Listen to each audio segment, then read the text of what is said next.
memang MK ini lagi bandel di kacamatanya politikus ya. Banyakan batalin undang-undang nih, ganti. Berarti secara sederhana keputusan Komisi 3 mendorong seorang Adis Kadir, kita menghormati ia sebagai personal, tetapi ketika bicara mengenai sosoknya untuk ditempatkan menjadi hakim konstitusi, maka kita juga punya hak untuk mempertanyakan mekanisme dan bagaimana ada potensi terjadi konflik kepentingan dan segala akses negatif lain. Itu adalah bagian dari untuk melemahkan Mahkamah Konstitusi menurut Mbak Bibi? Saya sih melihatnya ini memang kecenderungan menuju ke situ untuk melemahkan pengawasan. Politikus pada umumnya pasti gila nih udah nyaman banget terus diganggu gara-gara putusan-putusan MK.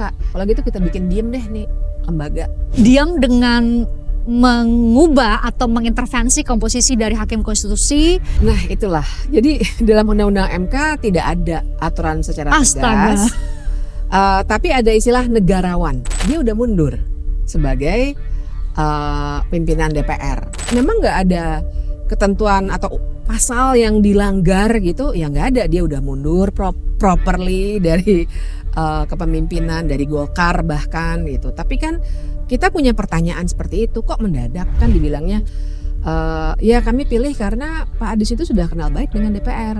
Berbanggalah kawan-kawan semua, kita masih keluarga besar Komisi 3. Dimanapun saya berada, saya akan selalu ingat kawan-kawan di Komisi 3 dan akan menjadi bagian keluarga besar dari Komisi 3 DPR RI. Justru dengan dia punya konflik kepentingan yang demikian besar, sebenarnya kalau saya sih melihat tujuannya adalah untuk bikin yang kenal baik itu jadi baik pada DPR. Jangan-jangan nanti kita makin susah untuk mendapatkan putusan yang baik untuk publik gitu. Mungkin baik untuk politikus tapi tidak baik untuk publik. Masalahnya memang menurut saya DPR bukannya nggak ngerti.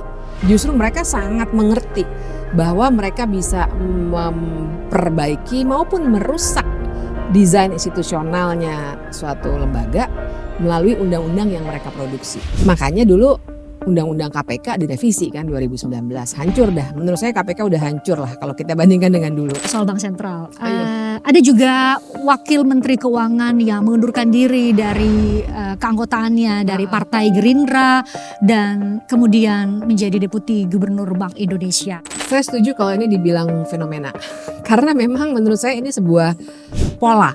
Jadi ada pola yang terjadi, kita bisa bilang ini adalah authoritarian playbook. Polanya adalah dengan membuat lembaga-lembaga yang harusnya independen dan bisa mengawasi checks and balances gitu ya, kerja kekuasaan itu dibuat tidak lagi berguna.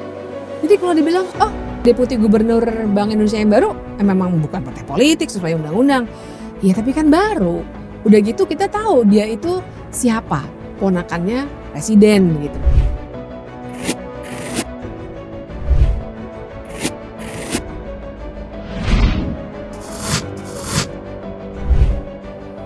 Itu semua orang tahu lah ya.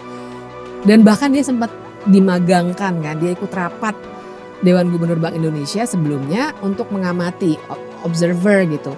Dan kemudian kita jadi bertanya-tanya, kenapa ya kok kebetulan ada si anggota Dewan Gubernur yang mengundurkan diri. Why? Gitu kan misalnya. Sah dong kita sebagai publik, ini kan lembaga publik, kita memberikan analisis dan penilaian. Jadi dengan setidaknya dua hal tadi Mbak Bibi, mekanisme pengisian jabatan Mahkamah Konstitusi dan juga Bank Sentral. Apakah Indonesia sudah masuk rezim otoritarian menurut Mbak Bibi?